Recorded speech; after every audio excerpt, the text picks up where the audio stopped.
Dear learners, आज के सत्र में आप सभी का स्वागत है। मैं डॉक्टर जूही श्रीवास्तव वर्तमान में श्री राम स्वरूप मेमोरियल यूनिवर्सिटी में असिस्टेंट प्रोफेसर के पद पर कार्यरत हूं और आज के सत्र में हम आपसे उन विषयों की चर्चा करेंगे जो हमारे लिए अत्यंत आवश्यक हैं तथा प्रासंगिक भी हैं। पिछले सत्र में हमने आपसे कुछ विषयों के बारे में बात करी थी। आज के सत्र का विषय है इंट्रोडक्शन टू पॉलिटिकल थ्योरी, जिसका विषय कोड है बीपीएससी 131। पिछली सत्र में जिन विषयों के बारे में हमने आपसे बात करी, उसी कड़ी को आगे बढ़ाते हुए आज हम आपसे कुछ अन्य विषयों के बारे में बात करेंगे, जिसमें मुख्यतः राइट्स यानी अधिकार, डेमोक्रेसी यानी लोकतंत्र, जेंडर इक्वालिटी या लैंगिक समानता, सिटीजनशिप या नागरिकता एवं स्टेट एंड सिविल सोसाइटी यानी राज्य और नागरिक समाज। सबसे पहले हम बात करते हैं अधिकारों की। जैसे ही हम अधिकारों की बात करते हैं, हमारे मन में या हमारे मस्तिष्क में एक सवाल उठता है कि क्या राइट्स या अधिकार एक ऐसा विषय है जिसके बिना भी हम अपने समाज की कल्पना कर सकते हैं? तो उसका उत्तर है नहीं। क्यों? क्योंकि अधिकार या राइट्स एक ऐसी अवस्था है, एक ऐसी अधिकार है जिसके बिना मानव जीवन की कल्पना करना अत्यंत कठिन हो जाता है। अगर हम डिफाइन करने की कोशिश करें कि राइट्स क्या है, तो राइट्स वो नेसेसरी कंडीशंस हैं जिनके बिना मनुष्य अपने जीवन के बारे में सोच भी नहीं सकता। मनुष्य राइट्स एक ऐसी क्लेम्स हैं जो मानव समाज या मनुष्य राज्य के ऊपर डालता है, अधिकार के बारे में मांग करता है, क्योंकि उसको पता है कि अगर वो अधिकार हमें नहीं मिले तो उसके बिना हमारा जीवन अत्यंत कठिन हो सकता है। Rights are those necessary conditions without which we cannot realize our best self. जैसा कि आपको इस डेफिनेशन में समझ में आया कि अधिकार वह है जिसके बिना हम अपने जीवन की कल्पना नहीं कर सकते, जिसके बिना हम अपने जीवन को पूर्ण रूप से विकसित नहीं मान सकते। अब हम बात करते हैं कि राइट्स कितने तरीके के होते हैं। जैसे अगर आपने बोला कि अधिकार हैं और अधिकार होने चाहिए, तो वो अधिकार क्या समाज के, क्या सरकार के द्वारा या राज्य के द्वारा क्या वो लेजिटिमाइज किए जाते हैं? लेजिटिमाइज यानी क्या उनको वैधता प्राप्त है? तो उसका उत्तर है हाँ, क्योंकि जब तक किसी भी कंसेप्ट को, किसी भी अवधारणा को लीगल बैकिंग नहीं मिलती है, लीगल सपोर्ट नहीं मिलता है, तब तक हम ये नहीं कह सकते कि वो रिकॉग्नाइज्ड है। तो अधिकार यानी राइट्स कुछ ऐसे क्लेम्स हैं जिन्हें समाज में रिकॉग्नाइज किया जाता है। क्यों रिकॉग्नाइज किया जाता है? क्यों उनको मान्यता दी जाती है? क्योंकि उनको पता है, सरकार को भी पता है कि मनुष्य जीवन में कुछ ऐसी स्थितियां हैं जिनको अगर हमने पूर्ण रूप से उनको सुविधाएं नहीं प्रदान की तो शायद मानव का पूर्ण रूप से विकास नहीं हो पाएगा। और अगर मानव का पूर्ण रूप से विकास नहीं हो पाएगा तो कभी भी वो राज्य की गतिविधियों में सक्रिय रूप से अपना योगदान नहीं दे पाएगा। अब हम बात करते हैं कि राइट्स कितने तरीके के होते हैं। तो राइट्स के बहुत सारे प्रकार होते हैं और अधिकारों के बारे में जब हम बात करते हैं तो सबसे पहले हमारे दिमाग में बात आती है जॉन लॉक की।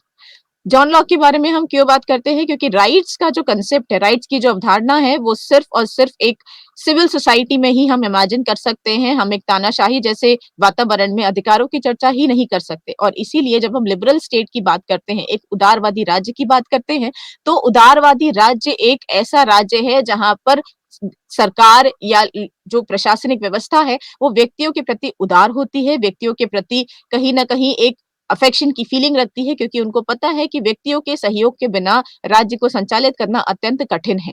और इसीलिए जॉन लॉक का नाम लेना अत्यंत आवश्यक है, क्योंकि जॉन लॉक को फादर ऑफ लिबरलिज्म कहते हैं, यानी उदारवाद का जनक। और लिबरल स्टेट में ही जॉन लॉक ने जब जब अपनी स्टेट की थ्योरी के बारे में बात कर रहे थे, जब उन्होंने राज्य की उत्पत्ति के सिद्धांतों के बारे में चर्चा करी थी, तो उन्होंने सबसे पहले कहा था कि राज्य आएगा, लेकिन राज्य के आने का अर्थ ये नहीं है कि मनुष्य अपने अधिकारों को समर्पित कर देगा। उन्होंने बोला कि तीन ऐसे मुख्य राइट्स हैं, तीन ऐसे मुख्य अधिकार हैं जिनको लोग या व्यक्ति जिन्होंने राज्य के उत्पत्ति में अपना योगदान दिया है वो अपने पास उसको रिजर्व करके रखेंगे।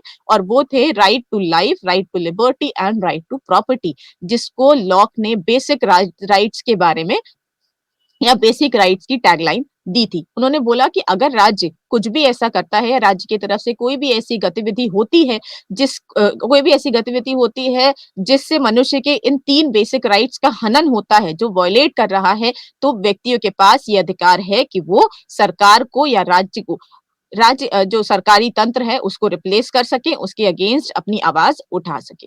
तो सबसे पहले जब हम नेचुरल राइट्स की बात करते हैं यानी प्राकृतिक अधिकार, तो प्राकृतिक अधिकार वो अधिकार होते हैं जो हमें जन्म से प्राप्त होते हैं। नेचुरल यानी समथिंग व्हिच इज इनबिल्ट, कुछ हमारे साथ है, जैसे ही हमने इस पृथ्वी पर जन्म लिया, वो हमारे साथ, हमारे सेल्फ से, हमारे स्व से, हमारे व्यक्तित्व से जुड़ जाते हैं, और वो है, उसमें सबसे मुख्य होता है राइट टू लाइफ।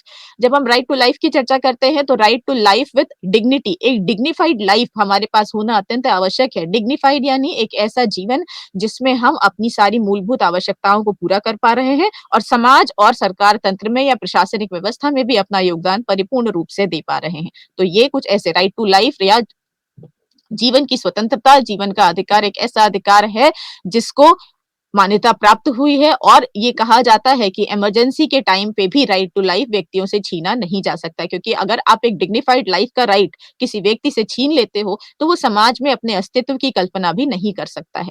इसके बाद हम बात करते हैं पॉलिटिकल राइट्स की। पॉलिटिकल राइट्स आज के वर्तमान परिस्थितियों में भी अत्यंत प्रासंगिक और आवश्यक है। क्यों है?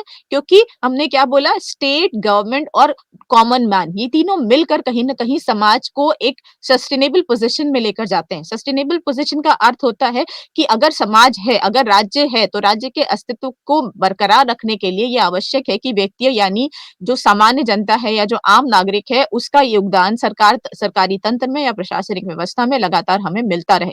और ये कब मिल पाएगा? जब हम उन व्यक्तियों को ये अपॉर्चुनिटी प्रोवाइड करेंगे कि वो सरकारी तंत्र में जुड़े, आए और हमसे बातें करें। तो जब हम पॉलिटिकल राइट्स की बात करते हैं या राजनीतिक अधिकारों की बात करते हैं, तो राजनीतिक अधिकार वो अधिकार हैं जिनका इस्तेमाल करके, जिनका उपयोग करके हम सरकारी तंत्र में जुड़ने की कोशिश करते हैं, उसका हिस्सा बनते हैं, इनडायरेक्टली या डायरेक्टली। जब हम इनडायरेक्टली उसका हिस्सा बनने की कोशिश करते हैं, तो हम ये देखते हैं कि कैसे हम प्रशासनिक व्यवस्था में आगे बढ़ सकते हैं, कैसे प्रशासन हमारे प्रति उदारवादी सोच को अपना सकता है। यानी बेसिकली हम राइट टू वोट की बात कर रहे हैं, या राइट टू कंटेस्ट इलेक्शंस की बात कर रहे हैं, या right to hold positions in the government. हम चुनाव लड़ सकते हैं, हम सरकार के बारे में बात कर सकते हैं, हम सरकार की गतिविधियों का आलोचना भी कर सकते हैं। क्यों? क्योंकि ये हमारे राजनीतिक अधिकारों में कहीं ना कहीं शामिल या सम्मिलित किया गया है। इसके बाद हम बात करते हैं इकोनॉमिक राइट्स की। इकोनॉमिक राइट्स यानी आर्थिक अधिकार। इकोनॉमिक राइट्स यानी वो ऐसे अधिकार जिसके बेसिस पर, जिसके आधार पर हम अपने जीवन की मूलभूत आवश्यकताओं को पूरा कर सकते हैं और अपने अस्तित्व को समाज में बचा सकते हैं। जैसे कि right to food, right to clothing, right to shelter. रोटी, कपड़ा और मकान, ये मनुष्य के कुछ ऐसे अधिकार, कुछ कुछ ऐसी आवश्यकताएं हैं जिनके बिना मानव जीवन की कल्पना करना अत्यंत कठिन हो जाता है। तो आर्थिक अधिकारों या इकोनॉमिक राइट्स के बेसिस पर कहीं ना कहीं हम सरकार के सामने ये क्लेम कर सकते हैं कि ये हमारा अधिकार है, और हमें ऐसी परिस्थितियों में, हमें ऐसे वातावरण में डालें, ऐसे वातावरण हमारे लिए क्रिएट करें जिनके माध्यम से, ऐसे वातावरण हमारे लिए बनाए जाए जिनके माध्यम से या जिनकी मदद से हम अपने आर्थिक अधिकारों का, हम अपनी आर्थिक आवश्यकताओं को पूरा कर सकें, अपनी मूलभूत आवश्यकताओं को पूरा कर सकें, और उनको पूरा करने के बाद ही कहीं न कहीं हम अपने सामाजिक जीवन में जो हमारा योगदान बनता है समाज की तरफ, वो हम उनको कंट्रीब्यूट कर सकें। इसके बाद हम बात करते हैं कल्चरल राइट्स की। कल्चरल राइट्स यानी सांस्कृतिक अधिकार। कल्चरल जैसे कि आप समझ सकते हैं, सांस्कृतिक यानी संस्कृति से जुड़ा हुआ। तो ये ऐसे अधिकार हैं जिनके माध्यम से हम अपनी कल्चरल ट्रेडिशंस को, कस्टम्स को प्रिजर्व करने की कोशिश करते हैं। हम अपनी संस्कृति को, उसकी मूलभूत जो उसकी आधार है, आधारशिला है, उसको कहीं न कहीं बचाने की कोशिश करते हैं। और राज्य का भी ये एक रिस्पॉन्सिबिलिटी है, उसकी एक जिम्मेदारी है कि वो एक ऐसे वातावरण को क्रिएट करे जिसके माध्यम से हम अपनी सांस्कृतिक गतिविधियों को आगे लेकर जाएं, हम अपनी संस्कृति की मूलभूत जो वैल्यूज हैं, जो वैल्यू सिस्टम है, उनको आगे लेकर जाएं, और अपनी संस्कृति की जो आधारशिला है उसको कहीं ना कहीं बचा कर रखें। राइट्स के बारे में बहुत सारी थ्योरीज भी दी गई। किसी ने नेचुरल राइट्स के बारे में बात करी, किसी ने हिस्टोरिकल राइट्स के बारे में बात करी, किसी ने लीगल थियोरी ऑफ राइट्स के बारे में बात करी। तो जब आप इन विषयों के बारे में समझने की कोशिश करेंगे तो आपको समझ में आएगा कि राइट्स या जो अधिकार हैं, वो कुछ ऐसी चीजें हैं जो कहीं ना कहीं हमारे लिए, समाज के लिए और प्रशासनिक व्यवस्था के लिए भी अत्यंत आवश्यक है। अगर हम कुछ सामान्य शब्दों में अधिकारों के कुछ कैरेक्टरिस्टिक्स या फीचर्स के बारे में अगर हम बात करें, तो हम ये देख सकते हैं कि राइट्स क्या होते हैं, एक रिलेटिव क्लेम्स है। रिलेटिव का मतलब कि सापेक्ष है। एब्सोल्यूट नहीं है। सापेक्षता यानी अगर हम अधिकारों के बारे में बात कर रहे हैं, तो समाज में रहने वाला जो दूसरा व्यक्ति है, वो भी उन्हीं बातों के बारे में कहीं न कहीं बात करेगा। फॉर एग्ज़ाम्पल अगर हमने बोला कि हमें राइट टू वोट मिलना चाहिए, तो राइट टू वोट के माध्यम से कहीं न कहीं हम सरकारी तंत्र से अपने आप को जोड़ने का प्रयास करते हैं। लेकिन यही अधिकार सामने वाला व्यक्ति भी कर सकता है कि इस समाज का नागरिक मैं भी हूँ, इस समाज का हिस्सा मैं भी हूँ, तो कहीं न कहीं ये अधिकार मुझे भी मिलने चाहिए। तो हम अपने अधिकारों को एब्सोल्यूट टर्म्स में नहीं देखते हैं, अपने अधिकारों को हम रिलेटिव वैल्यूज़ में देखते हैं, रिलेटिव टर्म्स में देखते हैं। हमारे अधिकार समाज में रहने वाले अन्य व्यक्तियों के अधिकारों के साथ जुड़े हुए हैं। और राइट्स को लेकर एक बहुत बड़ी बात की जाती है कि मतलब my right to stretch my arm ends where the other people's nose begins, यानी हम अपने अधिकारों का इस्तेमाल तभी तक कर सकते हैं जब तक कि वो दूसरे के अधिकारों का हनन नहीं कर रहे हैं या दूसरे के अधिकार क्षेत्र में कहीं न कहीं हस्तक्षेप ना कर रहे हों। दूसरा उसका जो कैरेक्टरिस्टिक है वो ये है कि rights can be enjoyed only in the society. हम समाज में रहकर ही अधिकारों का उपयोग कर सकते हैं, क्योंकि समाज में रहने के बाद ही हमें एक नागरिकता मिलती है, हमें एक समाज के नागरिक होने का एक स्तर मिलता है। और अगर समाज के बिना हम राइट्स या का जो अधिकार हैं उनके बारे में अगर हम बात करते हैं, तो कहीं न कहीं वो निरर्थक हो जाता है, क्योंकि जब हम किसी समाज का हिस्सा नहीं है, जब हम किसी प्रशासनिक व्यवस्था में कोई योगदान नहीं दे पा रहे हैं, तो अधिकारों की चर्चा हम नहीं कर सकते। दूसरी बात कही जाती है कि rights and duties are the two sides of the same coin.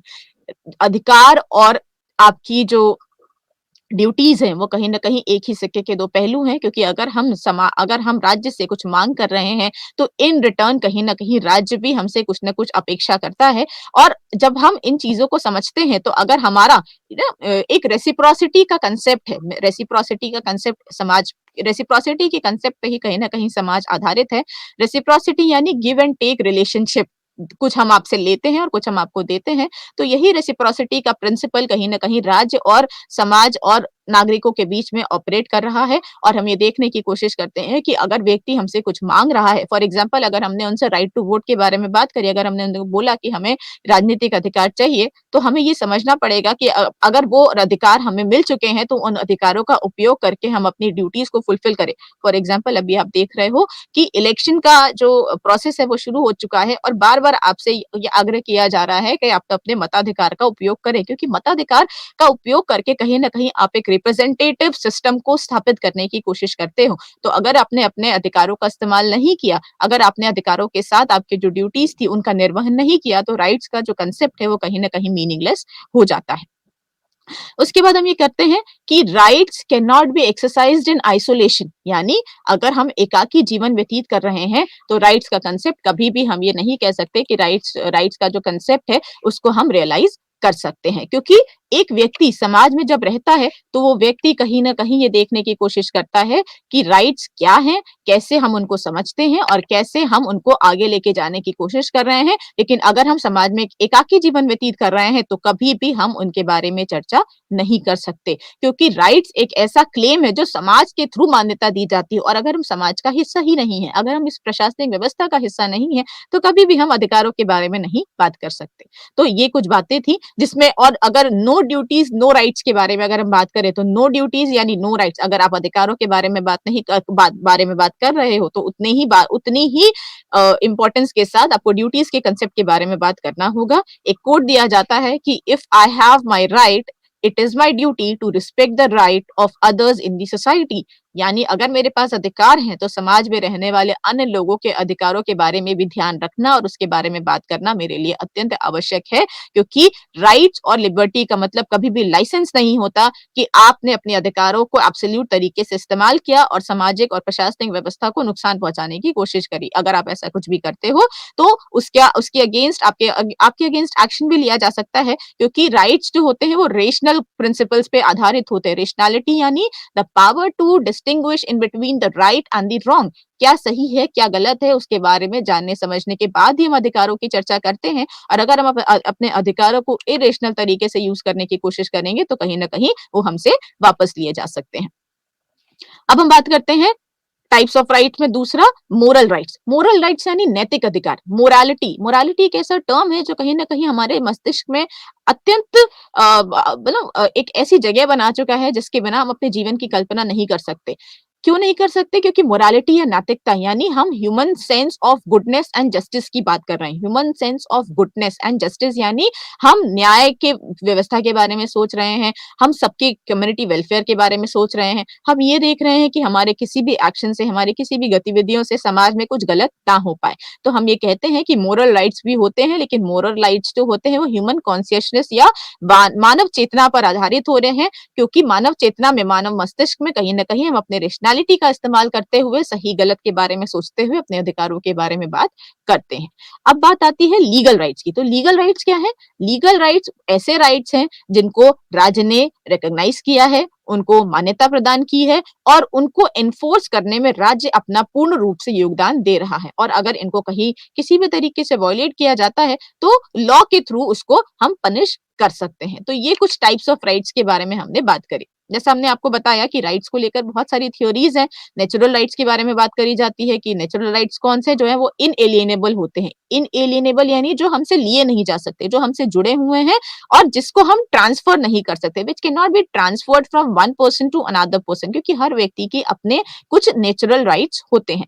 Legal rights के बारे में बात करो तो लीगल राइट्स के बारे में बात करी थी लास्की ने, बेंथम ने, हीगल ने और ऑस्टिन ने। मोस्ट इंपोर्टेंटली इन लोगों का नाम लीगल राइट्स की कॉन्टेक्स्ट में लिया जाता है और ये कहा जाता है कि लीगल राइट्स क्या है? वो राज्य का कहीं ना कहीं एक प्रोडक्ट है। क्यों प्रोडक्ट है? क्योंकि उनको लीगलिटी किसके थ्रू मिलती है? उनको वैलिडिटी किसके थ्रू मिलती है? राज्य के थ्रू। और लीगल राइट्स का ही एक दूसरा नाम या आइडियल राइट्स के नाम से लिया जाता है या आइडियलिस्टिक कंसेप्ट के नाम से लिया जाता है।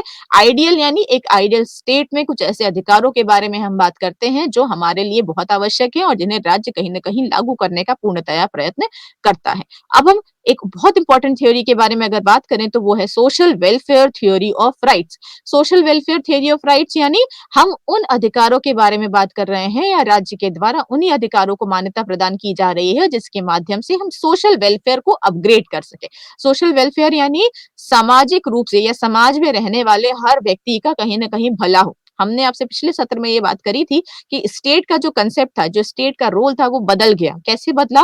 पहले हम पुलिस स्टेट की अवधारणा के बारे में बात करते थे, लेकिन आज हम कहीं ना कहीं वेलफेयर स्टेट की अवधारणा के बारे में बात कर रहे हैं और वेलफेयर यानी कल्याणकारी राज्य। तो social welfare theory of rights इसी कल्याणकारी राज्य के कंसेप्ट की अवधारणा पर आधारित है, जिसमें ये कहते हैं कि कहीं ना कहीं हम उन्हीं अधिकारों को मान्यता देंगे या उन्हीं अधिकारों को राज्य के थ्रू रिकॉग्नाइज किया जाएगा जो कम्युनिटी वेलफेयर को आगे लेके जाने की कोशिश करते हैं। और social welfare theory of rights में सबसे इंपॉर्टेंट नाम होता है रॉस्को पाउंड का। रॉस्को पाउंड ने सबसे पहले इस कल्याणकारी पर्सपेक्टिव के बारे में बात करी और अधिकारों को इस वेलफेयर पर्सपेक्टिव से देखने की कोशिश करी।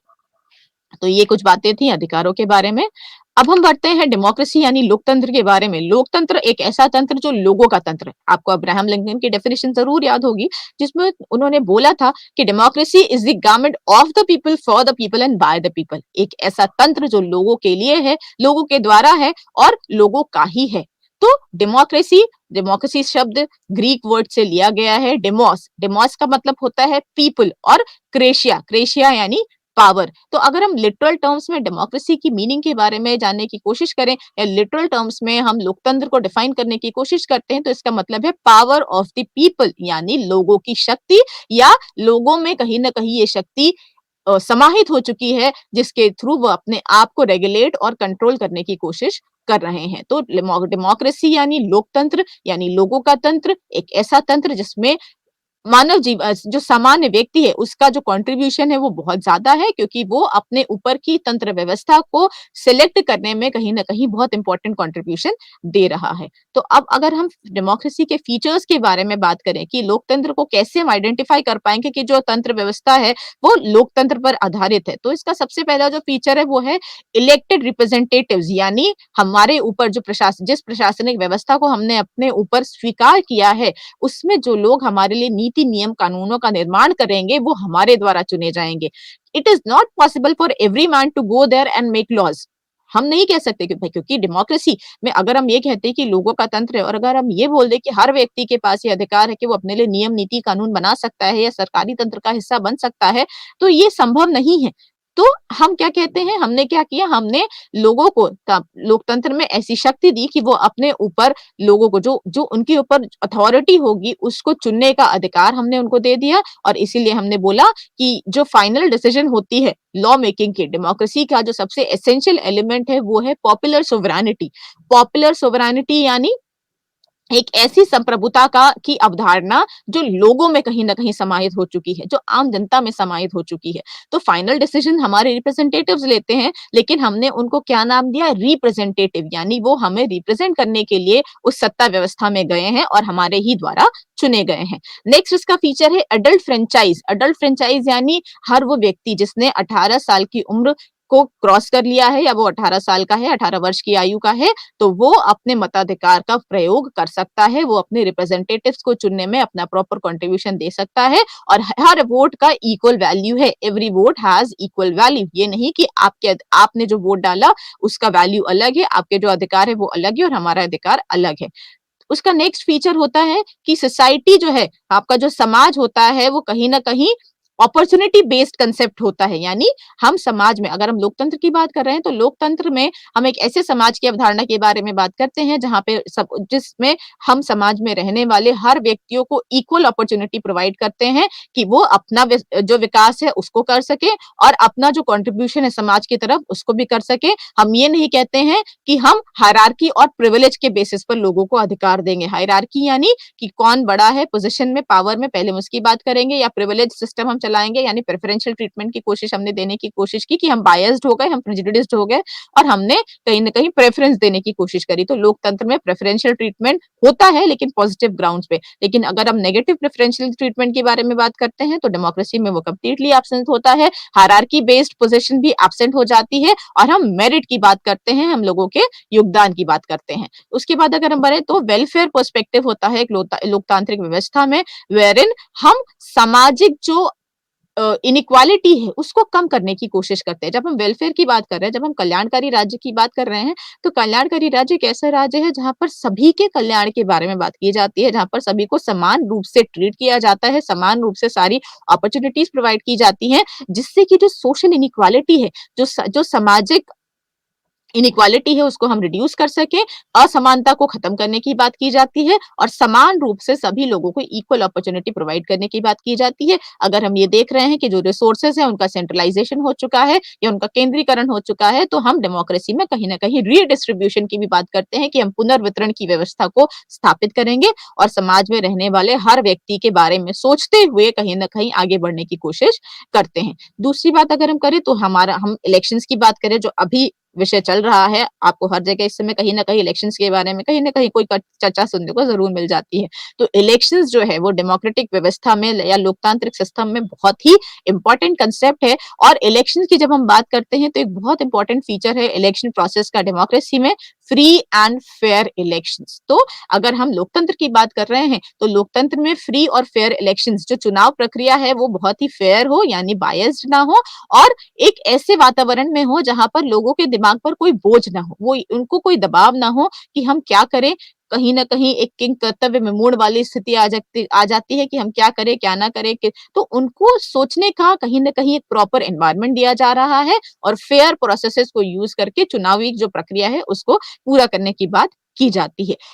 अगला जो मुख्य फीचर है लोकतंत्र का वो है फंडामेंटल राइट्स यानी हमारे मौलिक अधिकार। तो फंडामेंटल राइट्स यानी मौलिक अधिकार लोकतांत्रिक व्यवस्था में सभी को समान रूप से दिया जाता है और लोकतांत्रिक व्यवस्था में कहीं न कहीं हमारे मौलिक अधिकारों को बचाने की बात भी की जाती है कि अगर उनका हनन हो रहा है, अगर उनका वायलेशन हो रहा है, तो हम उन्हें कहीं न कहीं प्रोटेक्ट करने की पूरी कोशिश करेंगे। इसके अलावा कुछ और फीचर्स हैं जैसे कि रिटन कॉन्स्टिट्यूशन है या लिखित संविधान की बात की जाती है, रूल ऑफ लॉ की बात की जाती है, ह्यूमन राइट्स की बात की जाती है, इंडिपेंडेंट मीडिया की बात की जाती है, जुडिशरी की बात की जाती है, सेपरेशन ऑफ पावर्स यानी शक्ति पृथकीकरण की बात की जाती है। किसके बीच में? जो सरकार के 3 अंग हैं, लेजिस्लेचर, एग्जीक्यूटिव और जुडिशरी के बीच में सेपरेशन ऑफ पावर्स यानी इन तीनों के बीच में शक्ति पृथकीकरण की व्यवस्था को लाने की कोशिश की जाती है ताकि तीनों एक दूसरे के कामों में हस्तक्षेप ना करें और एक अच्छी प्रशासनिक व्यवस्था को स्थापित करने में अपना संपूर्ण योगदान दें। अब अगर हम बात करें एडवांटेज की, लाइक ना लोकतंत्र की बात अगर हम कर रहे हैं और अगर लोकतंत्र इतना भारी विषय है तो इसके कुछ ना कुछ एडवांटेज तो होंगे। तो सबसे पहला जो एडवांटेज है डेमोक्रेसी का वो ये है कि वो कहीं न कहीं डिसीजन मेकर्स के ऊपर दबाव डालता है। आपने लोकतंत्र बोला यानी लोगों का तंत्र जिसमें लोग कहीं न कहीं पूर्ण रूप से सहयोग दे रहे हैं। तो जो डिसीजन मेकर्स हैं, जो निर्णय लेने वाले लोग हैं, उनके ऊपर ये दबाव बन जाता है कि वो पब्लिक इंटरेस्ट में डिसीजन लें, पब्लिक ओपिनियन को ध्यान में रखकर डिसीजन लें और कभी भी अथॉरिटेरियन या ऑटोक्रेटिक फॉर्म में अपने आप को तब्दील करने की कोशिश ना करें क्योंकि उनको पता है कि अगर वो ऑटोक्रेटिक होते हैं, अगर वो सत्ता का दुरुपयोग करते हैं, तो ये लोगों की सत्ता है, लोगों ने हमें सौंपी है और जैसे ही हमने सत्ता का दुरुपयोग किया, वो सत्ता हमसे वापस ली जा सकती है। तो कहीं न कहीं जो निर्णय लेने वाले तंत्र है, जो डिसीजन मेकर्स हैं, उनके ऊपर ये दबाव निरंतर रूप से बना रहता है और क्योंकि वो दबाव में रहते हैं, तो वो अच्छे डिसीजंस को लेकर आगे आते हैं। दूसरा लोकतंत्र की व्यवस्था का क्या है, जब हम डिसीजन मेकिंग की बात कर रहे हैं, तो हमने क्या बोला, हमने बहुत सारे रिप्रेजेंटेटिव्स को वहाँ पर भेजा है। तो एक अधिकार यानी एक विचार को लेकर ही डिसीजन नहीं बनता है, मल्टीपल व्यूज़ हो जाते हैं वहाँ पर। जब मल्टीपल रिप्रेजेंटेटिव्स हैं, तो मल्टीपल व्यूज़ हो जाते हैं और अगर मल्टीपल व्यूज़ होते हैं, तो हमारे पास अल्टरनेटिव होते हैं कि अगर ये नहीं कर सकते, तो हम ये कर सकते हैं। तो हम वी यू नो बेसिकली जो डिसीजन मेकर्स हैं, उनको कहीं न कहीं बेस्ट आइडियाज़ को पिक करने का अपॉर्च्युनिटी मिल जाता है कि अगर इतने सारे व्यूज़ आए हैं, तो हम इनको जज करेंगे, इनकी रेशनैलिटी को समझने की कोशिश करेंगे and we will come with the best possible ideas जो कि हमें लॉ मेकिंग में हेल्प कर सकता है।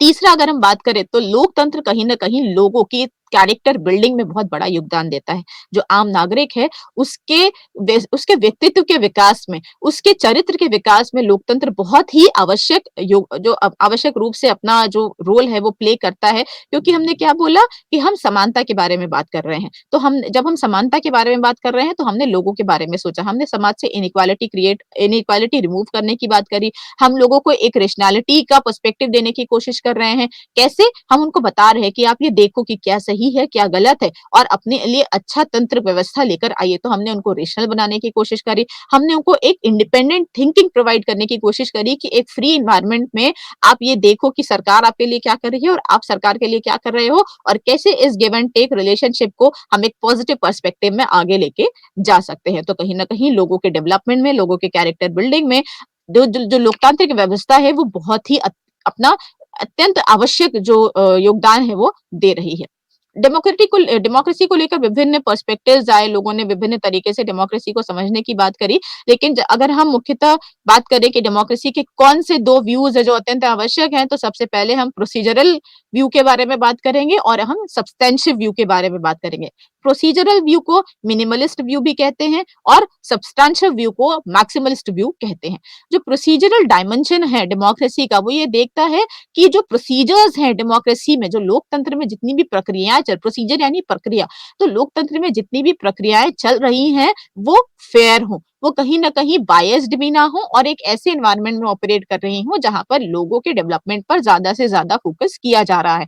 तो प्रोसीजरल डायमेंशन कहीं न कहीं प्रोसीजर की फेयरनेस के बारे में बात करता है। वो ये देखता है कि रेगुलर इलेक्शंस हो रहे हैं, कॉम्पिटिटिव इलेक्शंस हो रहे हैं, यूनिवर्सल अडल्ट फ्रेंचाइज़ के बारे में बात की जा रही है और प्लूरल पॉलिटिकल पार्टिसिपेशन के बारे में बात की जा रही है।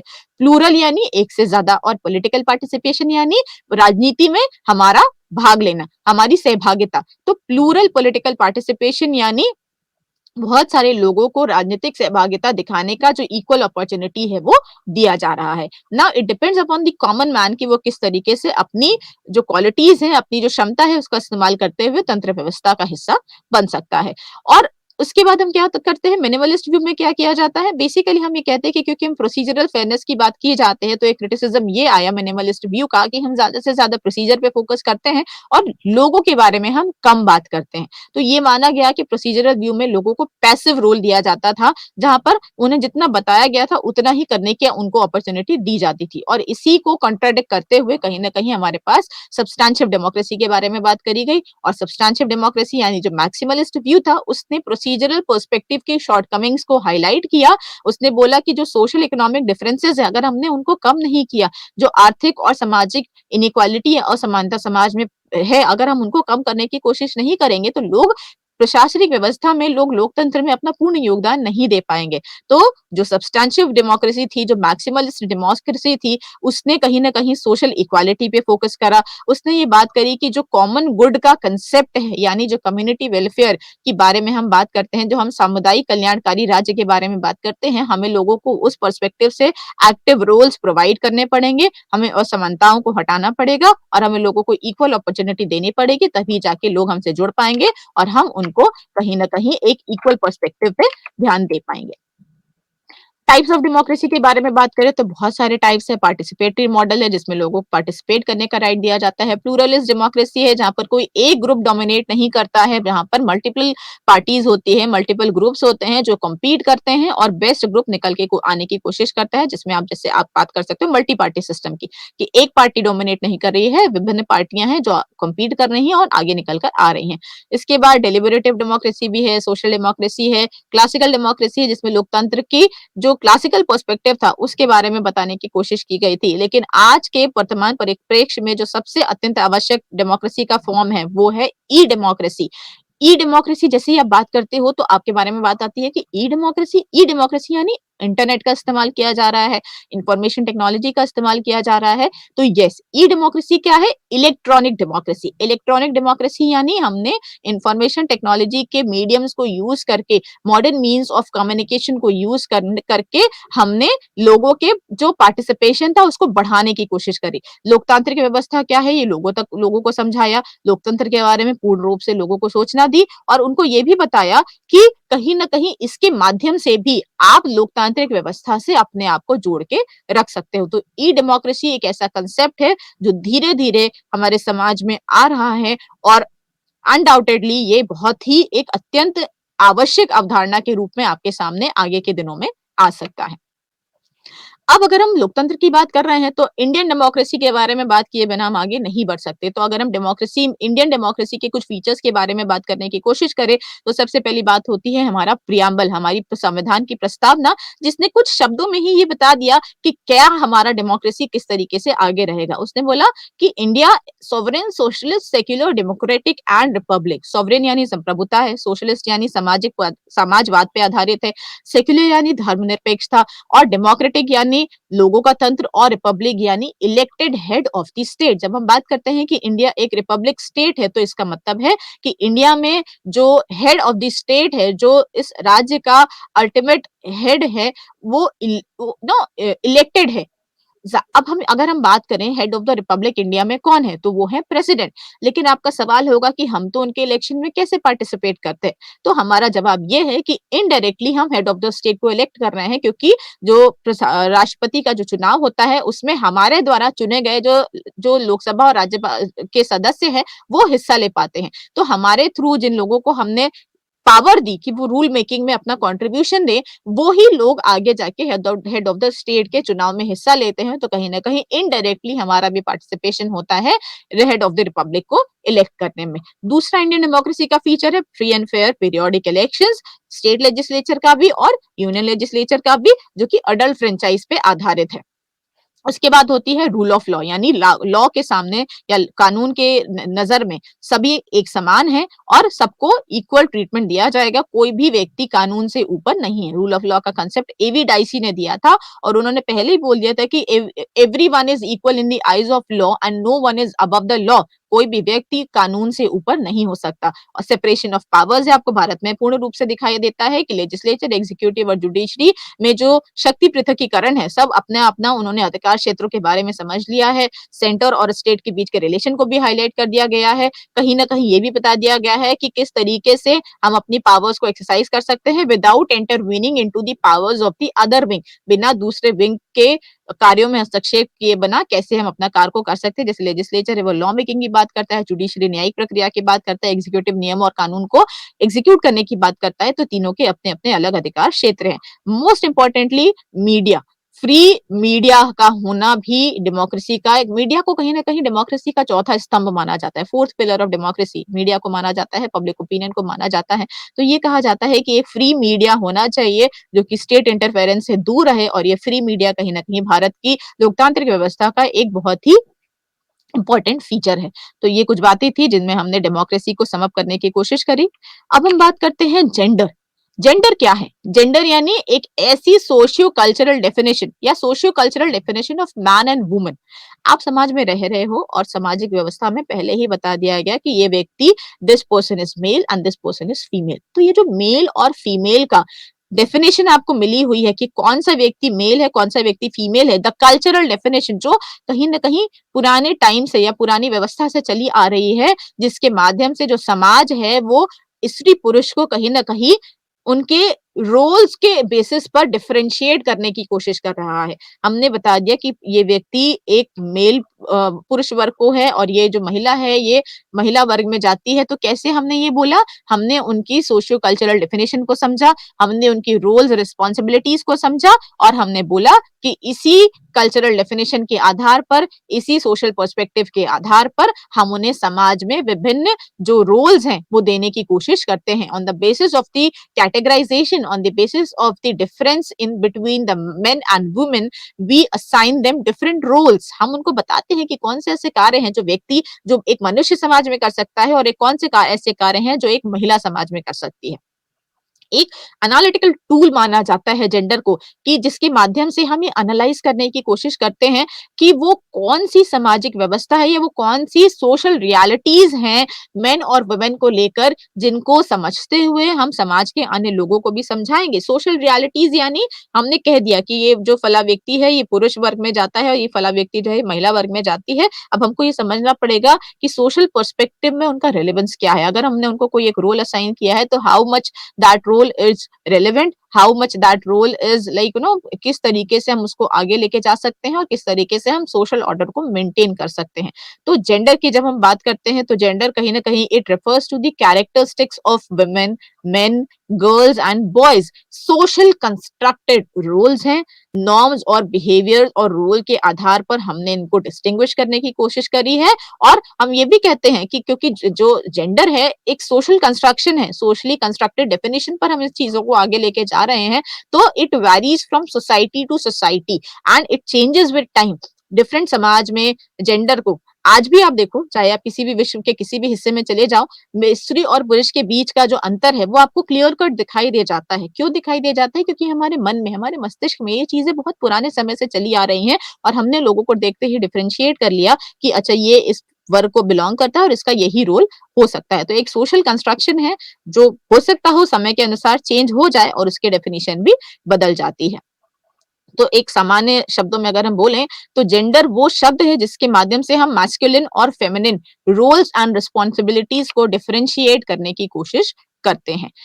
जेंडर के बारे में वैसे तो बहुत बातें की गई, लेकिन जेंडर इन पॉलिटिक्स यानी अगर हम राजनीतिक परिप्रेक्ष्य में, राजनीतिक पर्सपेक्टिव से जेंडर को देखने की कोशिश करते हैं तो हमें एरिस्टोटल का रेफरेंस देना अत्यंत आवश्यक हो जाता है। क्योंकि सबसे पहले जब हम राजनीति के बारे में बात कर रहे थे, एरिस्टोटल को फादर ऑफ पॉलिटिकल साइंस कहा जाता है क्योंकि बहुत ही सिस्टमैटिक तरीके से उन्होंने पॉलिटिक्स की कैरेक्टरिस्टिक्स और उसके क्राइटेरिया को आइडेंटिफाई करने की कोशिश करी थी। और जब वो पॉलिटिकल सिस्टम में, जब वो पॉलिटिकल यानी जो अथॉरिटेरियन सिस्टम वहां पे जो तांत्रिक व्यवस्था या जो शासन व्यवस्था स्थापित होने की कोशिश हो रही थी, तो अरिस्टोटल ने सबसे पहले कहीं ना कहीं ये बोल दिया कि जो वुमेन है they should not be allowed to be part of the politics. जो महिला वर्ग है उसे राजनीति का हिस्सा हम नहीं बना सकते।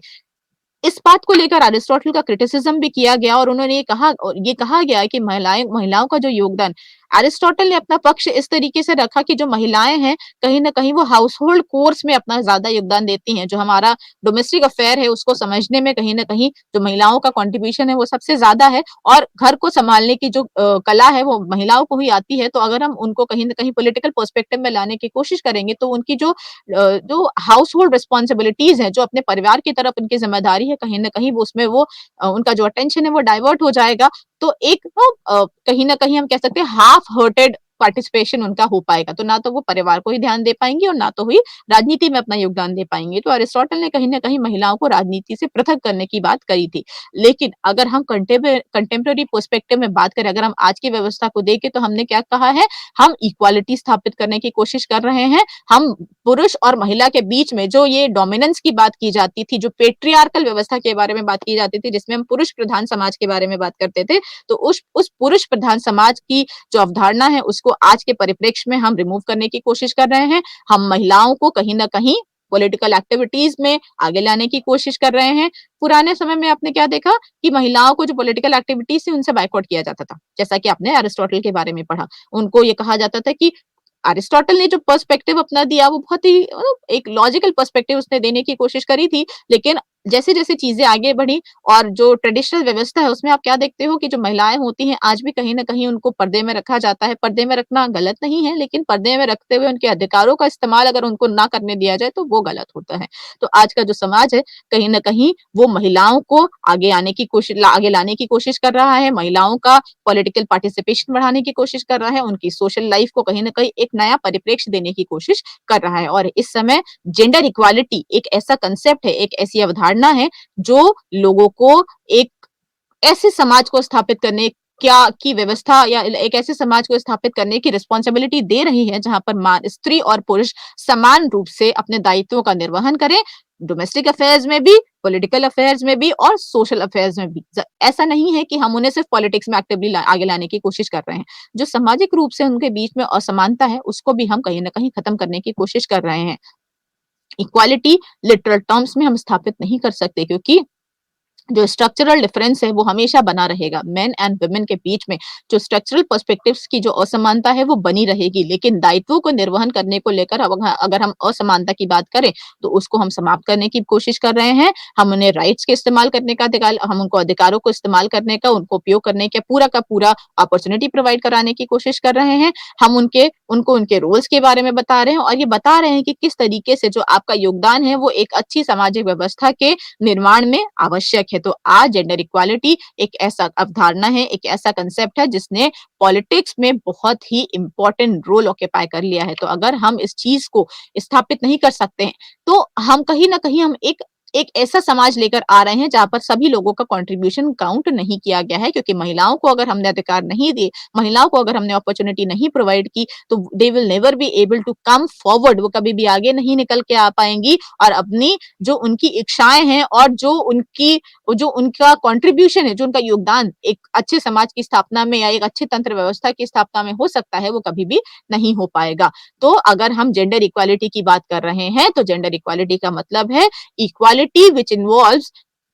in ensuring that the perceptions, interests, needs, and priorities of the male and women will be given equal weight in planning and decision making. यानी जो डिसीजन मेकर्स हैं जो प्लानिंग सिस्टम है प्लानिंग मैकेनिज्म है जब वो नीति निर्माण के बारे में बात कर रहा है तो समाज में रहने वाला हर व्यक्ति चाहे वो स्त्री हो चाहे वो पुरुष हो उसके परसेप्शन यानी उसकी विचारधारा को समझना उनके इंटरेस्ट को समझना उनकी आवश्यकताओं को समझना और उनकी प्रायोरिटीज को इक्वल रूप से समझते हुए नीति निर्माण की प्रक्रिया को आगे लेके जाएंगे ना कि सिर्फ मेल पर्सपेक्टिव को आगे समझते हुए वो जाएंगे तो महिलाओं को इक्वल राइट्स देना उनको इक्वल अपॉर्चुनिटीज देना उनको इक्वल रिस्पॉन्सिबिलिटीज देना और एक इक्वल पर्सपेक्टिव का समाज क्रिएट करना कहीं ना कहीं जेंडर इक्वालिटी के कंसेप्ट को स्थापित करने के लिए अत्यंत आवश्यक है और जब ये सारी चीजें अगर ये चीजें हो जाती है अगर हमारा समाज जेंडर इक्वालिटी के कंसेप्ट पर आधारित हो जाता है तो हम ये कह सकते हैं कि एक सोशल जस्टिस यानी एक सामाजिक न्याय प्रक्रिया का जो रोल है सामाजिक न्याय प्रक्रिया की जो अवधारणा है वो समाज में स्थापित हो चुकी है और अल्टीमेटली वो समाज के विकास में अपना पूर्ण रूप से योगदान दे सकती है जेंडर को लेकर बहुत सारी इश्यूज के बारे में बात की जाती है लेकिन उनमें से जो मुख्य है वो है इनइक्वालिटीज इन पॉलिटिकल पावर यानी राजनीतिक शक्तियों के बारे में जब हम बात करते हैं तो कहीं ना कहीं एक असमानता हमें दिखाई दी जाती है जिसमें मेल और फीमेल्स को लेस इंपॉर्टेंट रोल दिया जा रहा था inequalities in with in house hold हम ये क्या देते हैं कि ये काम जो है वो सिर्फ महिला कर सकती है ऐसा कोई काम नहीं है हमने ये माना कि स्ट्रक्चरल डिफरेंसेस हैं लेकिन कुछ भी ऐसा नहीं है जो स्त्री और पुरुष एक साथ मिलकर नहीं कर सकते तो हमने जो पहले ये बोल दिया था कि महिलाओं को सिर्फ चार दीवारी में रहना चाहिए और घर के कामों में ही उनका योगदान है तो हमने बोला नहीं वो गलत है क्योंकि आज आप क्या देख रहे हो आज की लाइफ में हाउस होल्ड कोर्स में मेल्स भी कहीं ना कहीं अपना योगदान दे जाते हैं दे सकते हैं और दे रहे हैं जिसके माध्यम से हम एक असमानता को हटाने की कोशिश कर रहे हैं division of labour with in the economy ये सबसे बड़ा पॉइंट है जेंडर इनइक्वालिटी का division of labour with in the economy हमने क्या बोला कि जो मेल्स हैं उनको मतलब ना equal pay for equal work की बात अगर आप बात करो डायरेक्टिव प्रिंसिपल्स में कहीं ना कहीं equal pay for equal work की बात की गई थी। तो हमने ये बोला कि अगर हम सेम रोल पे कर रहे हैं, सेम रोल प्ले कर रहे हैं किसी भी व्यवस्था में, तो हमें सेम अमाउंट ऑफ ट्रीटमेंट दिया जाना चाहिए। लेकिन जब हम डिवीजन ऑफ लेबर की बात करते हैं, तो लेबर हम डिवाइड कर देते हैं एक्सपर्टीज के बेसिस पर, लेकिन उसके बावजूद हम क्या करते हैं, हम मेल के रोल्स और रिस्पॉन्सिबिलिटीज को ज्यादा प्रेफरेंस देते हैं, ज्यादा वेटेज देते हैं, और फीमेल की सेम रोल और सेम रिस्पॉन्सिबिलिटीज को उतना वेटेज नहीं दिया जा सकता है। उसके अलावा कहीं ना कहीं पेट्रियार्की सिस्टम आज भी कुछ राज्यों में लगा हुआ है, जहां पे पुरुष प्रधान समाज की जो परिकल्पना है उसको आज भी हम देख रहे हैं। डिस्क्रिमिनेटरी एटीट्यूड है मेल्स और फीमेल्स को लेकर, लोग कहीं ना कहीं आज भी बायस्ड हो जाते हैं, महिलाओं के अगेंस्ट जो वायलेंस है वो आज भी हो रहे हैं। तो जेंडर के बारे में अगर हम बात कर रहे हैं और अगर हम जेंडर इश्यूज के बारे में बात कर रहे हैं, तो जेंडर इक्वालिटी को स्थापित करना, महिलाओं की सुरक्षा पर ध्यान देना, महिलाओं के अधिकारों के बारे में चर्चा करना, महिलाओं के अगेंस्ट जो वायलेंस हो रहा है, जो हिंसा हो रही है उसको रोकना, और मेल और फीमेल, स्त्री और पुरुष की समान आवश्यकताओं को समझते हुए उनको समाज में रोल्स और रिस्पॉन्सिबिलिटीज को असाइन करना कहीं ना कहीं जेंडर इक्वालिटी के लिए अत्यंत आवश्यक है। तो जेंडर के बारे में कुछ मुख्य बिंदु थे जिनके बारे में हमने आपसे चर्चा करी। अगला आपका विषय है सिटीजनशिप यानी नागरिकता। सिटीजनशिप को अगर हम एक लाइन में सम अप करने की कोशिश करें तो नागरिकता क्या है? Citizenship is a relationship between individual and a state. राज्य और व्यक्ति या राज्य और नागरिक के बीच में, राज्य और व्यक्ति के बीच में जो रिलेशनशिप होता है, जो उनके बीच में जो संबंध होता है, वो होता है सिटीजनशिप, जिसमें हम कहीं ना कहीं समाज के प्रति अपना योगदान देते हैं, और या प्रशासनिक व्यवस्था में के प्रति अपना कंट्रीब्यूशन देते हैं, और प्रशासनिक व्यवस्था रिस्पॉन्सिबल हो जाती है हमारे सुरक्षा के लिए। तो हमने क्या देखा, सिटीजनशिप भी कहीं ना कहीं एक रेसिप्रोसिटी बेस्ड कंसेप्ट है, जहां पर हम अपनी ड्यूटीज को परफॉर्म कर रहे हैं। Being a citizen of any country, एक राज्य का नागरिक होने के नाते हमारी कुछ ड्यूटी होती है और हम उसका उन रूल्स को निर्वहन करने की कोशिश करते हैं। और जिस राज्य में हम रह रहे हैं, जिसके प्रति हमने अपने ड्यूटीज को फुलफिल किया, उस राज्य की ये जिम्मेदारी हो जाती है कि वो हमें प्रोटेक्ट करे, हमारे राइट्स को प्रोटेक्ट करे, और हमारी जितनी भी मूलभूत आवश्यकताएं हैं उनको सस्टेन करे और उनको प्रोटेक्ट करके आगे लेके जाने की कोशिश करे। सिटीजनशिप के कंसेप्ट में भी अगर हम बात करें तो अरिस्टोटल का नाम लिया जाता है, क्योंकि अरिस्टोटल ने जो बात करी उसमें जो ओल्ड एज पीपल थे, या जो डिसीज्ड व्यक्ति था, यानी जो बीमार व्यक्ति था, जो वो व्यक्ति जो बूढ़ा हो रहा है, और महिलाओं को सिटीजनशिप के कंसेप्ट से अलग रखा गया था, उन्हें नागरिकता नहीं प्रदान की गई थी। ये अर्लीस्ट फॉर्म ऑफ सिटीजनशिप था, जिसमें कुछ लोगों को दिया जा रहा था। डिफरेंट टाइम पे डिफरेंट पर्सपेक्टिव आए सिटीजनशिप का। कुछ ने ये बताया, जैसे अगर आप एरिस्टोटल के बारे में हमने आपसे बात करी तो उन्होंने बताया कि नहीं, महिलाओं को हम नागरिकता नहीं दे सकते। फिर कुछ ने ये बोला कि प्रॉपर्टी बेस्ड राइट होता है सिटीजनशिप का, कि जिनके पास प्रॉपर्टी है सिर्फ हम उन्हीं को जो है नागरिकता देंगे।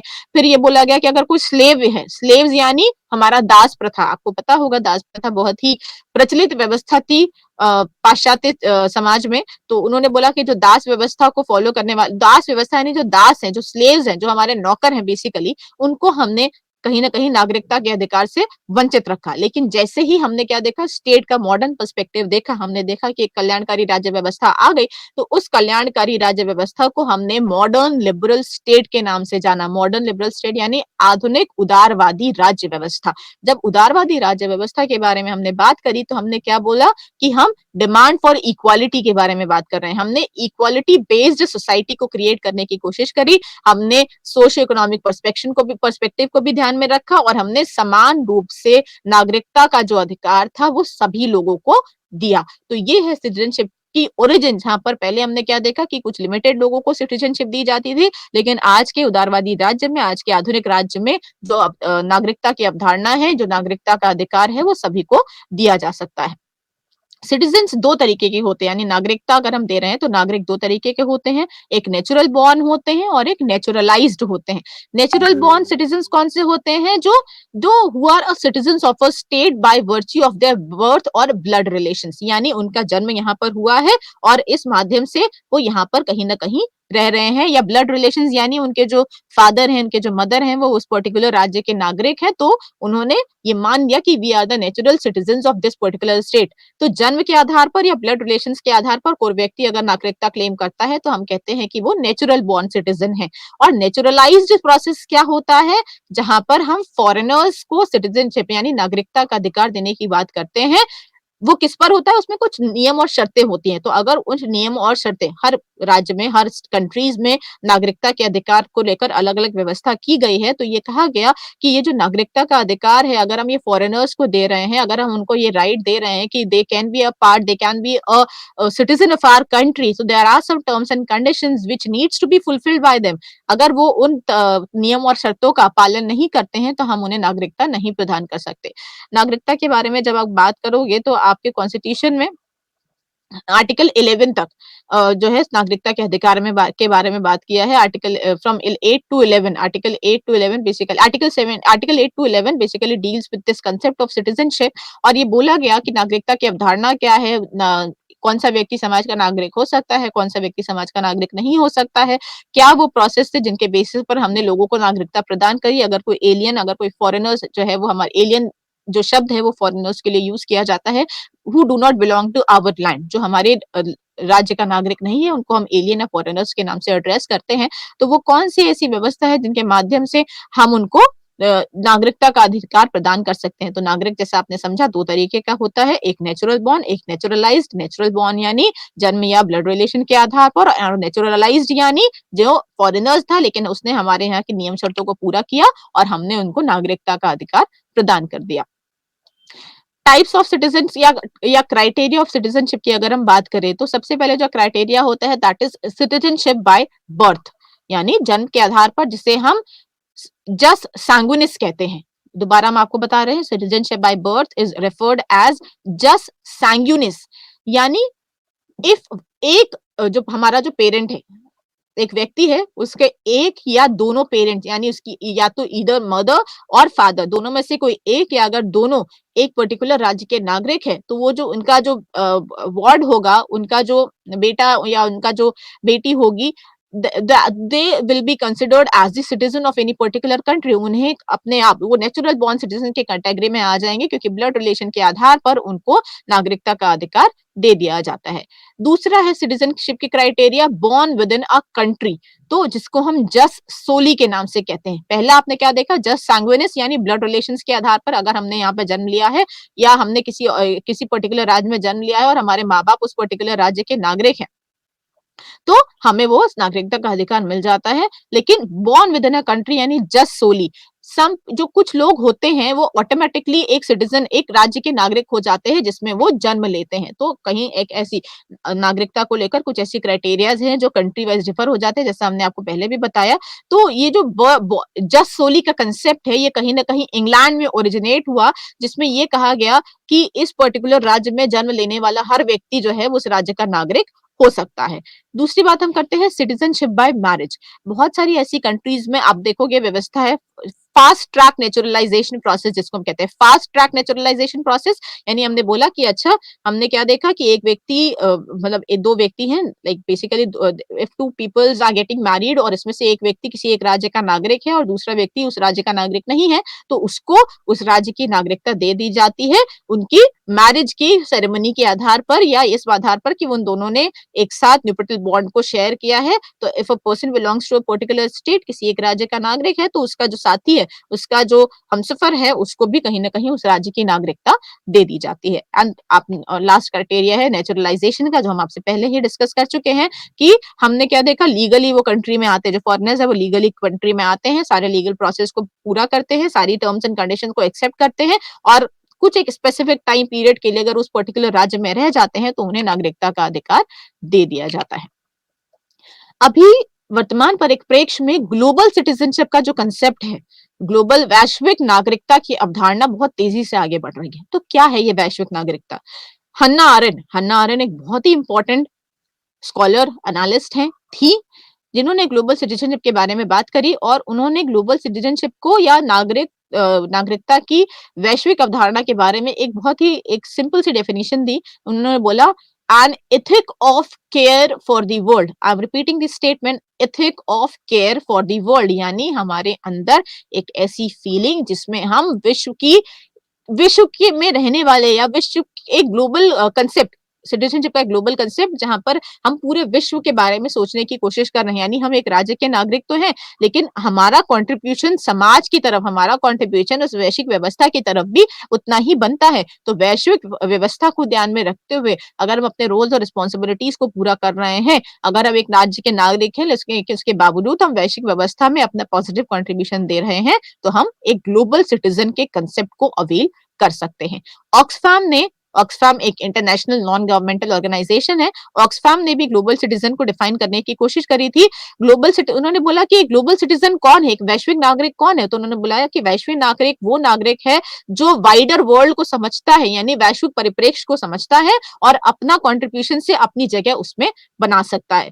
एक्टिव रोल देना कम्युनिटी में, लोगों के साथ मिलकर काम करना, अन्य राज्यों के साथ, अन्य देशों के साथ मिलकर आगे बढ़ना, अपने रोल्स और रिस्पॉन्सिबिलिटीज को समझना और एक सस्टेनेबल वर्ल्ड को क्रिएट करना। अगर हम ये कर पा रहे हैं तो कहीं ना कहीं हमें ग्लोबल सिटीजन के कंसेप्ट को आगे लेके जा सकते हैं। आज की चर्चा का जो लास्ट विषय है वो है सिविल सोसाइटी और स्टेट। स्टेट के बारे में हमने आपसे बहुत पहले बात कर ली थी कि स्टेट की अवधारणा क्या है। स्टेट एक ऐसा कंसेप्ट है जो कि एक वाइडर कंसेप्ट है, एक, लेकिन वो एब्स्ट्रैक्ट कंसेप्ट है। तो स्टेट को एक कॉन्क्रीट फॉर्म प्रोवाइड करने के लिए गवर्नमेंट के बारे में बात की गई, लेकिन जो स्टेट को लेकर जुड़ा कंसेप्ट है वो है सिविल सोसाइटी। फिर से जब हम सिविल सोसाइटी की बात करते हैं तो सिविल सोसाइटी का कंसेप्ट लॉक और रूसो के बारे में पास से आया था। उन्होंने बोला कि अगर हम सोशल कॉन्ट्रैक्ट व्यवस्था के बारे में बात कर रहे हैं जिसके माध्यम से राज्य की उत्पत्ति हुई थी, तो उसमें सिविल सोसाइटी का रोल भी अत्यंत आवश्यक है। और सिविल सोसाइटी क्या है? सिविल सोसाइटी बेसिकली एक ऐसा कंसेप्ट है जिसमें हमने ये देखा कि लोग क्या हैं, जैसे लोग अपना समूह बनाते हैं।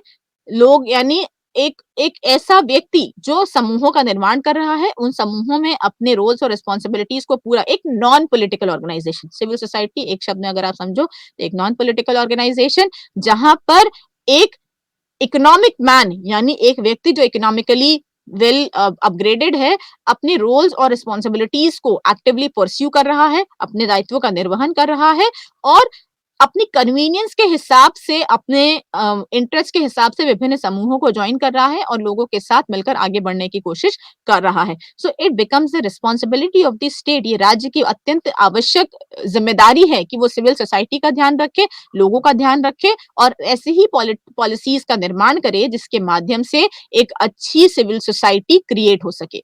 चार्ल्स टेलर ने सिविल सोसाइटी को डिफाइन करने की कोशिश करी थी, जिसमें उन्होंने बोला कि सिविल सोसाइटी क्या है? A web of autonomous associations independent of the state।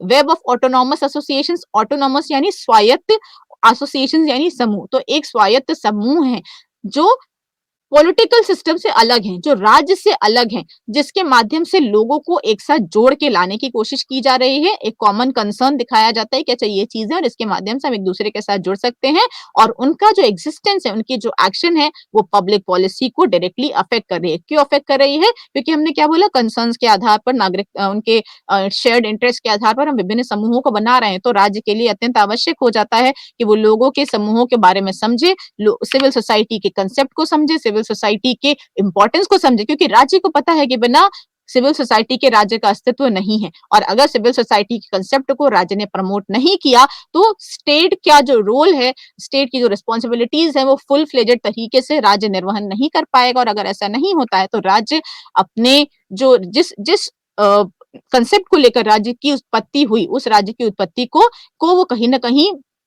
या तो वो वैलिड नहीं रह जाएगा, एक नलिफाई कंसेप्ट हो जाएगा। तो सिविल सोसाइटी की इंपॉर्टेंस बहुत है राज्य के लिए भी। और एक डुअल, आप कह सकते हो कि एक डुअल प्रोसेस हो रहा है जहां पर राज्य जो है वो सिविल सोसाइटी को समझने की कोशिश कर रहा है और उनके इंटरेस्ट और कंसर्न्स के आधारित पर ही कहीं ना कहीं एक सामाजिक व्यवस्था का निर्माण कर रहा है जिससे कि सभी व्यक्तियों को राज्य की व्यवस्था से जोड़कर रखा जा सके।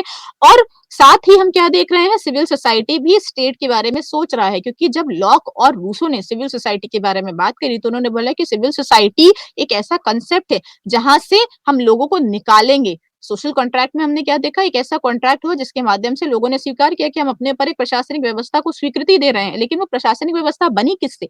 वो प्रशासनिक व्यवस्था बनी इस नागरिक समाज से। नागरिक समाज की अवधारणा आज की नहीं है, नागरिक समाज की अवधारणा बहुत वर्षों से चली आ रही है, लेकिन आज के कंटेम्परेरी पर्सपेक्टिव में नागरिक समाज की अवधारणा अत्यंत आवश्यक हो चुकी है, क्योंकि पब्लिक पॉलिसी में, डिसीजन मेकिंग में, गवर्नमेंट की एक्टिविटीज में, स्टेट के एग्जिस्टेंस को बनाने में और नागरिकों को उनकी रोल्स और रिस्पॉन्सिबिलिटीज को समझाने में ये जो कंसेप्ट है अत्यंत आवश्यक है, राज्य के लिए भी और व्यक्तियों के लिए भी। तो आज के सत्र में हमने आपसे बहुत सारे विषयों के बारे में चर्चा करी। सबसे पहले हमने आपसे अधिकारों के बारे में बात करी और हमने आपको समझाने की का प्रयत्न किया कि अधिकार क्या हैं? पॉजिटिव क्लेम्स होते हैं। सबसे पहले जब हम अधिकारों के बारे में बात करते हैं, तो ये कहते हैं कि अधिकार क्या है? पॉजिटिव क्लेम्स है। हम सरकार से माँग रहे हैं, लेकिन क्या माँग रहे हैं? कुछ पॉजिटिव चीज़ें माँग रहे हैं। कभी भी नेगेटिव क्लेम्स को सरकार के द्वारा रिकॉग्नाइज़ नहीं किया जा सकता। तो हमने सबसे पहले आपसे सरकार के देखिए हमने आपसे अधिकारों के बारे में बात करी कि क्या हैं, क्यों हैं, कैसे आए और क्यों आवश्यक है। उसके बाद हमने आपसे लोकतंत्र के बारे में बात करी और लोकतांत्रिक व्यवस्था के बारे में बात करी, उसके फीचर्स के बारे में आपको समझाने की कोशिश करी, डिफरेंट पर्सपेक्टिव्स के बारे में आपको बताया, जिससे आपको आपके मन में एक अवधारणा बन जाए कि अगर हम लोकतांत्रिक व्यवस्था के बारे में बात कर रहे हैं, तो वास्तव में ये तंत्र जो है वो लोकतंत्र है या नहीं है। उसके बाद हमने आपसे जेंडर इक्वालिटी के बारे में बात करने की कोशिश करी कि किस तरीके से लैंगिक समानता को समाज में स्थापित करना अत्यंत आवश्यक है और अगर जेंडर इक्वालिटी नहीं होता है, अगर पॉलिटिक्स में जेंडर के रोल को आइडेंटिफाई नहीं किया जाता है, तो ये जो असमानता का कांसेप्ट है वो बना रहेगा। उसके बाद हमने आपसे सिटीजनशिप के बारे में बात करी कि कौन-सा व्यक्ति नागरिकता के अधिकार को प्राप्त कर सकता है, कौन-कौन से क्राइटेरियाज़ हैं जिनके माध्यम से हम नागरिकता को समझ सकते हैं और हमने आपसे ग्लोबल सिटीजनशिप के कांसेप्ट के बारे में डिस्कस किया और अंत में हमने आपसे बात करी स्टेट और सिविल सोसाइटी के बारे में कि क्या स्टेट सिविल सोसाइटी के लिए आवश्यक है, क्या है सिविल सोसाइटी, किस तरीके का समूह है, किस तरीके से हम समूहों का निर्माण कर सकते हैं और हमको ये समझना होगा कि कितने पर्सपेक्टिव हैं सिविल सोसाइटी को लेकर। बहुत सारे पर्सपेक्टिव कार्ल मार्क्स ने भी बोला है, फ्रेडरिक एंजल्स ने भी बोला, मार्क्सिस्ट पर्सपेक्टिव भी आया सिविल सोसाइटी का, तो विभिन्न माध्यम से विभिन्न कांसेप्ट्स के थ्रू हमने आपको समझाने की कोशिश करी। तो आज के सत्र में बस इतना ही, बाकी चर्चा आपसे अगले सत्र में करेंगे। नमस्कार।